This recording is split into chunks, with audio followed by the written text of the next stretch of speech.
So let's start with remaining positions we haven't really addressed. We haven't seen an addition um, at linebacker at all. Nothing at off ball linebacker. We have added one wide receiver. I think many people thought that multiple was an option. We've seen Bradley Chubb added from an edge standpoint, but no interior defensive lineman. Which one stands out the most to you? We tendered Ryan Vandemark as a depth offensive lineman. We brought back McGovern, but we let Edwards walk. So we also didn't add a offensive lineman. We just retained McGovern. So I've seen some people ask for some pieces there. What is your number one remaining need for your wish list? Yeah, real quick, I'll just add to the offensive line discussion. We retained Alec Anderson too, which I think is going to be a big that's a great call. Puzzle for 2026. In terms of what position I'd want to see the Bills target next, I'd love to see them go back to the defensive line. I'm not really going to be picky about whether it's a defensive tackle or a nose tackle or a 3-4 edge rusher or a 3-4 defensive end. I just want more on the defensive line. And that mindset for me has kind of been building over the last 2 seasons, watching the Eagles win the Super Bowl last year and then the Seahawks win the Super Bowl this year. Those 2 teams just had wave after wave of pass rush, and they were completely throwing off the other offense and the other quarterback's game. You look at the depth that Philadelphia was able to build on their defensive line, and then Seattle on their defensive line, where the second and third string guys are still bulldozing through these starting offensive linemen. I want as much depth on this defensive line as possible. So just give me all of the guys on the line of scrimmage to rush the passer and stop the run. Yeah, I like it a lot. And that's exactly where my head is. I think that we need multiple additions. I think we need another pass rusher, whether it's free agency or the draft. And I think we need 2 more additions on the defensive line, which I would like free agency and the draft to be there. So whether that's you have guys like a DJ Reader, or you have I think I saw that Delvin Tomlinson might have just signed earlier today. He was a guy that was originally on my list, and we'll keep going to it from a cover one standpoint, but Sebastian Joseph Day fits this defense so well. He can play all kinds of different spots along the line. Even a guy like Benito Jones, like just get me a guy who can soak up some of those one tech snaps along with Deion Walker. Sebastian Joseph Day can play multiple spots along the front. If we were to add a cheaper guy, DJ Reader would be a really, really good one that you would always have a strong one tech between him and Deion Walker there. Sebastian Joseph Day can play one tech, 0 tech, 5 tech, 3 tech. Like he can move around all different spots on that defensive line. I would love to add a versatile guy like that who has flexibility. I think he would free up, similar to what we just did with Gardner Johnson and Geno Stone. And I'll be honest, I fully expect that. I think we're going to make that kind of move. I'll lead off the next one. Oh, I was going to say the evergreen take of wanting Calais Campbell on your team. Despite how old, no matter how old he gets, he's always going to be a viable option on your defensive line as well. He's like Derrick Henry. When you're that big, the normal rules of aging just don't apply. So I'll believe Calais Campbell isn't good at football anymore after I see it, not before. Yeah. Obviously from that standpoint, linebacker is there. It's probably maybe even ahead of defensive line from a need standpoint. Bobby Okereke, Jermaine Pratt, Jack Sanborn, Logan Wilson. I think Okereke and Pratt are at a different level than Sanborn or Logan Wilson is. I think Okereke or Pratt would come in and start immediately. I think that if you added a Sanborn, he'd compete with the guys we have. He would likely be able to. I might even put Shaq Thompson between those 2 tiers. I would probably have Okereke and Jermaine Pratt, then Shaq Thompson, then Jack Sanborn or Logan Wilson. But I think we need an addition there in free agency and likely in the draft. Yeah, with Sanborn, he has the Wisconsin connection with Jim Leonard, and then with Logan Wilson, who was released, I believe, so he would not count against the comp pick formula. There were some rumors at the trade deadline that the Bills were interested in maybe acquiring him from the Bengals before the Cowboys ultimately traded for him. So the Bills, at least in the past, have shown some interest in Wilson. Some other names that are out there, if the Bills want to find their next Shaq Thompson of finding a veteran to try and plug and play, there's still some future Hall of Famers out there in Bobby Wagner and Levante David. I don't know how much juice they have left in the tank. Maybe the fact that they're still on the open market is an indication that teams really don't think they have anything left, but those are still some notable names out there if the Bills were looking to find the next Shaq Thompson, if they wanted to go in a direction other than Thompson, who's still on the open market, obviously. Yeah. I know I mentioned offensive line earlier. You know, some people want a reunion for Wyatt Teller, or obviously we know the history with Max Sharping. James Daniels also worked with new offensive line coach Pat Meyer. I'd be fine with any of those. I'm also fine letting Alec Anderson, Cedric Van Granger, Tylen Grable, and a 5th-round pick compete for the starting guard spot. I'm fully fine with that. If we add a guy, I won't be upset, but it's not a need for me. I'm good if we add another guy, great, but I'm fine with the competition we have there. And I think Alec Anderson is going to be a good NFL player and a good starter that is probably going to earn a bunch of money next year, is my guess. Yeah, that's where I am too. And I think maybe this is reading a little too much into it, but the Bills choosing to tender Ryan Vandermark, who really is an exclusive tackle, can Yeah. help Tylen Grable focus on competing for that open guard spot since he has some interior flexibility as well.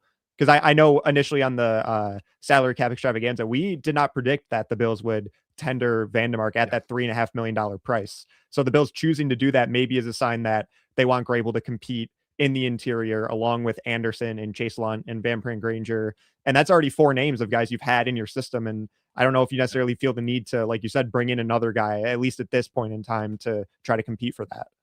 Yeah, I would expect a developmental pick in the draft is Yeah, my best guess. But I won't be upset if they bring a guy in, and that right. gives you by far the easiest spot to trade at cut down day is offensive line. So if we have extra offensive linemen, that's never a bad thing. The last spot that I think is a sneaky one that I do kind of think will make an addition is at wide receiver. I think there's some options in play. I know I saw the chat talking about Juwan Jennings. I mentioned him as like a kind of a best case scenario, but if you add like Juwan Jennings is everything you could possibly hope Keon Coleman would turn into. So if you trade for him directly or you sign him directly, I almost think you have to trade Keon Coleman then. Because like he would take every snap that you would want to play Keon Coleman for. So again, if we do, I'll be super excited, but then that's basically just cutting bait on Keon Coleman. I think a guy who is less of a stylistic fit, but a need is a Darnell Mooney. I think he has some options as a deep shot, and the most logical is Christian Kirk. He's a close friend of Josh Allen. I would love to not have to play Khalil Shakir exclusively in the slot. Kirk also sneakily plays some snaps outside as well. I would just like to have that versatility to add in there, and I won't be upset if they bring back Brandon Coleman Brandon Cooks to be able to add him back into the mix here. So Darnell Mooney, Christian Kirk, Brandon Cooks. I expect something there, and I'd still like a big investment in the draft. I want a high end investment in the draft, first, third, fourth, one of our first 3 picks. Maybe we trade back and get one of the best guys still available. I'd love an Omar Cooper. I'd love a Chris Brazell. I'd love, give me somebody tall and fast and athletic. Add some explosiveness to what we have here. But the sneaky one, I'd say, I'd like to see Darnell Mooney. I think that'd be a really nice addition, but I think the most likely would be a Christian Kirk. I expect a signing and a draft pick, and then you let everybody compete and figure it out come cut down day. Yeah, I'm with you there. I expect a signing at some point and a draft pick. The signing doesn't even have to be anytime in the near future. The Bills played out their entire draft and then a day or two after signed Elijah Moore. Now that didn't necessarily work out the way they had hoped, but you can sign these guys anytime you want. It doesn't have to be anytime close to when the free agency period opens. I think our fellow co-host Aaron Quinn would be very disappointed in us if we did not mention that Greg Dortch is still available in free agency as well. I know it's a guy that Aaron loves, and he's still out there, and that's a guy you're probably going to get for close to the veteran minimum, especially since he's still out there. I love the names that you mentioned. Juwan Jennings, I think, might be a little too expensive for us at this point, but and I know I've seen it rumored that he's connected to the Chargers on a 1-year deal. That hasn't been formally announced yet, but I think Ricky, the news breaking dog Ricky Scoops is on the prowl again, and he's reported that Juwan Jennings is going there, and Ricky's he's not flawless, but he's hitting like 80% on the stuff that he's mentioned so far. Yeah. One more name I'll invoke for wide receiver. Now, I will put out a disclaimer that this is not my favorite option for something the Bills could do, but the there was some chatter at the trade deadline. I believe it was Tim Graham that had the report that the Bills were interested in acquiring Deebo Samuel from the Commanders at the trade deadline. Deebo Samuel is still out there in free agency. So that's just another name I want to put out there. Not saying I love that idea by any means, because I don't, but that could be another guy the Bills are interested in targeting. If you want to make up for our acquisition cost of DJ Moore and Bradley Chubb, get me like a shockingly cheap edition of Deebo Samuel, and I'll be like, all right. Like there's a role for him where if we're not paying him the amount that forces him into a high usage role, then I think that could be super interesting. It's just a movable piece within the offense. He's still an explosive athlete and still the kind of guy who can make a lot of plays. So I'm open to it, but yeah, he certainly isn't at the top of my list. I might slot him in. Man, if you had to choose, let's say the cost is the same, Deebo Samuel or Christian Kirk, which one would you take? Let's assume both of them are $4 million with incentives that could make it up to 6 or 7. I would rather have Deebo Samuel for $4 million. I think so too. Like if you tell me the cost is cheap, I actually think I'd take Deebo. Like now, paying him as like a higher end athlete of what he initially was, that crazy season in San Francisco where he was like probably should have been like offensive player of the year. That year was so incredible.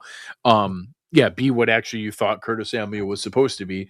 I think that's kind of interesting. So if his market is low enough, I would take it, but I'd like one of those players. Like, give me somebody who's going to come in and be another piece to add, so that way there's not a ton of pressure on the draft pick, and that honestly, maybe it makes it a cut down day trade for Keon Coleman or Josh Palmer. Like, if somebody doesn't win and isn't going to be getting snaps, I'd love to have that problem. I would love to have that problem later on.